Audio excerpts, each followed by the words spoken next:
আচ্ছা বলছি, তোর যে 25 থেকে 30 হাজার টাকার ভিতরে 5টা ফোনের লিস্ট লাগবে, একদম টপ হইতে হবে আমার পছন্দের, সব বুঝছি।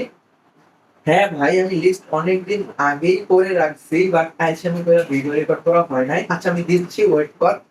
25 থেকে 30 হাজার টাকার ভিতরে আমার পছন্দের 5টা ফোনের লিস্ট দিতেছি, আশা করি তোর ভালো লাগবে।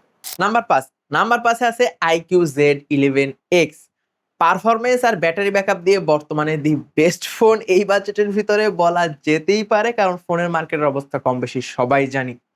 এই ফোনটিতে ব্যবহার করা হয়েছে মিডিয়াটেক ডেমনসিটি 7400 টার্বো প্রসেসর, তার সাথে 7200 মিলি আম্পারের বিগ ব্যাটারি এবং 44 ওয়াটের ফাস্ট চার্জিং সাপোর্টেড। ভাই, যারা গেমার আছেন বা পারফরমেন্স নিয়ে মাথা ব্যথা আছে, আমি মনে করতেছি এই বাজেটের ভিতরে এটার উপরে আর কোনো ফোন হয়তো বা নাই। তো যারা গেমার আছেন বা যাদের পারফরমেন্স নিয়ে টেনশন আছে, তাদের কিন্তু ব্যাটারি ব্যাকআপও নিয়ে টেনশন থাকে।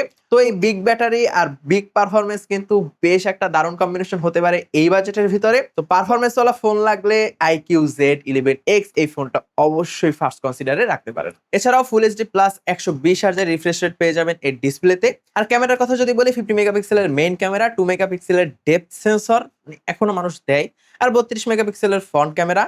তো মোটামুটি চলার মতো একটা ক্যামেরা সেটা পেয়ে যাবেন, তবে এটার পারফরমেন্স যথেষ্ট ভালো। তো আশা করতেছি এই ভিডিওটা অনেক হেল্পফুল হবে। আর যদি হেল্পফুল হয়েই থাকে তাহলে ভাই প্লিজ সাবস্ক্রাইব করে রাখেন, তাহলে আমি হারায় যাব, আমাকে খুঁজে পাবেন না। একটা জলজান্ত মানুষ হারায় যাবে, এটা কি ঠিক? প্লিজ সাবস্ক্রাইব ভাই করেন। তাকে আছে সাবস্ক্রাইব, ওই যে নিচে নিচে বাটন দেওয়া আছে সাবস্ক্রাইব। নাম্বার 4 হলো সিএমএ ফোন 2 প্রো। হ্যাঁ ভাই, আমি যতগুলা ভিডিও বানাইছি প্রত্যেকটা লিস্টের ভিতরেই নাথিং কেমনে কেমনে জানি ঢুইকা যায়। তাছাড়া নাথিং সিএমএফ 2 প্রোটা এখন মার্কেটে খুবই রেয়ার। কেউ যদি খুঁজে পান তাহলে কিনতে পারেন, এখন পর্যন্ত এটা অবশ্যই একটা গুড ডিল। আর যাদের ক্লিন সুন্দর একটা অপটিমাইজ ল্যাগ ফ্রি খুবই ভালো দুর্দান্ত একটা সফটওয়্যার এক্সপিরিয়েন্স চাই, তারা অবশ্যই এই ফোনটা কনসিডার করতে পারেন। তবে সব থেকে এই ফোনটার প্লাস পয়েন্ট হলো এটায় ট্রিপল ক্যামেরা সেটআপ রয়েছে। মেইন ক্যামেরা 50 মেগাপিক্সেলের, যেটা থেকে 4K আপ টু 30 এফপিএস পর্যন্ত ভিডিও করা যায়। তার সাথে 50 মেগাপিক্সেলের টেলিফটো লেন্স, যেটার পোর্ট্রেট দুর্দান্ত আসে ভাই। মানে প্রত্যেকটা ক্যামেরাই এই বাজেটের ভিতরে যথেষ্ট ভালো পারফর্ম করে। এবং 8 মেগাপিক্সেলের আল্ট্রা ওয়াইড ক্যামেরা কিন্তু পেয়ে যাবেন। আর এই বাজেটের ভিতরে বর্তমানে সিএমএ ফোন 2 প্রোর ক্যামেরা কিন্তু যথেষ্ট ভালো, খারাপ বলা যায় না। আর সামনের দিকে 16 মেগাপিক্সেলের একটি সেলফি শুটার পেয়ে যাবেন, যেটা থেকে 1080p 30 fps পর্যন্ত ভিডিও করতে পারবেন। আর এর ক্যামেরা কোয়ালিটিও মোটামুটি ভালোই। তো যাদের বেস্ট ক্লিন মিনিমালিস্টিক এবং যথেষ্ট ভালো অপটিমাইজ লাইট ওয়েট সুন্দর একটা ইউআই পছন্দ, তারা অবশ্যই সিএমএ ফোন 2 প্রো এটা কনসিডার করতে পারেন। তবে এর ডিসপ্লে কিন্তু একটু মরা মরা কালার দেয়, মানে অনেকটা ন্যাচারাল টোন রাখার ট্রাই করে। তো যাদের একটু বুস্টেড কালার পছন্দ, তারা একটু ভেবেচিন্তে এই ফোনটা কিনতে পারেন।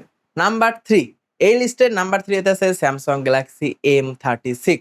এখানে A36 তো রাখা যাইতো, কিন্তু A36 এর দাম প্রায় এটার থেকে 8-10 হাজার টাকার মতো বেশি। তো আপনার যদি বাজেট থাকে তাহলে আপনি A36 নিতে পারেন, আর যদি বাজেট না থাকে, আপনি যদি গরিব হন, তাহলে ফোন কেনার দরকার নেই, বাসায় ঘুমায় থাকেন, সেটাই বেস্ট অপশন। Just kidding. এই ফোনটিতে ব্যবহার করা হয়েছে স্যামসাং এর এক্সোনিক 1380 5 ন্যানোমিটারের প্রসেসর। এটাকে অনেকটা স্ন্যাপড্রাগনের 6X Gen 3 এটার সাথে কম্পেয়ার করতে পারেন বা এই টাইপের ধরতে পারেন। হ্যাঁ জানি, যথেষ্ট লো প্রসেসর। তো এই ফোনটার সব থেকে প্লাস পয়েন্ট যেটা, সেটা হলো এটার ডিসপ্লে। এটাই 120 হার্জের সুপার অ্যামোলেড প্যানেল ব্যবহার করা হয়েছে। আর স্যামসাং এর ডিসপ্লে কেমন হয় সেটা আমরা সবাই জানি, একদম দি বেস্ট কোয়ালিটির ডিসপ্লে পাবেন। তো যারা কন্টেন্ট কনজিউম করেন প্রচুর, ডিসপ্লে একদম ক্রিস্প সুন্দর একদম চকচকা ঝকঝকা হইতে হবে, তারা এই ফোনটা অবশ্যই কনসিডার করতে পারেন। তবে ভালো ডিসপ্লে দিলেও এটাই ওয়াটার ড্রপ নচ দিছে। ভাই সিরিয়াসলি 2026 সালের শেষের দিকে এসেও ওয়াটার ড্রপ নচ, এটা আসলে মানা একটু কষ্টকর।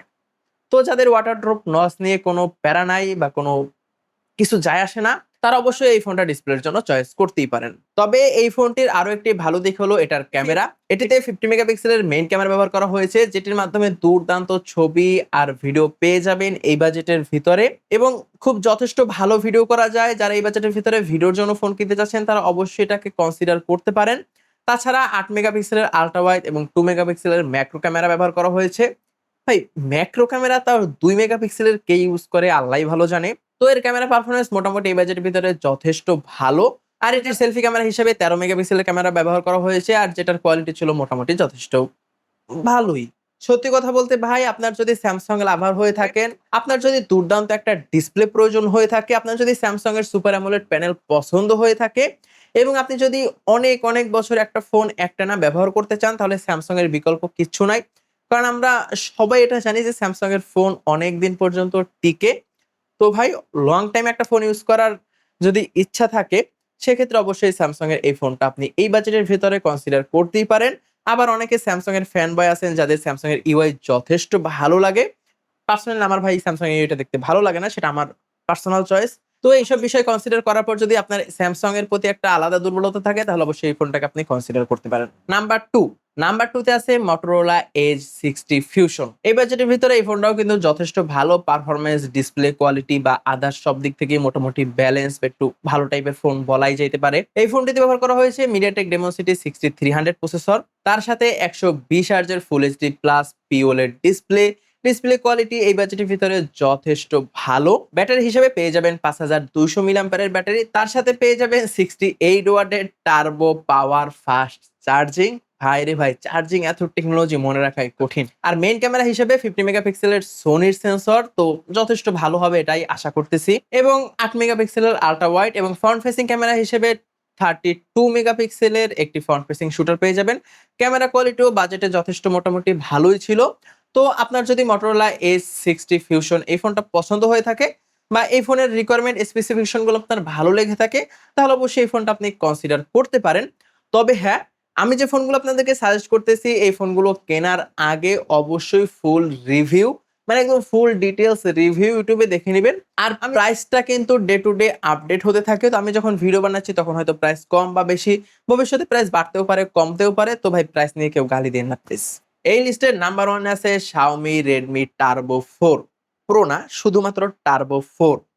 একসময় এই বাজেটে আমরা Turbo 4 Pro পাইতাম, বাট স্যাডলি আমরা সবাই গরিব হয়ে গেছি, ফোনের দাম একদমই বাড়ে নাই।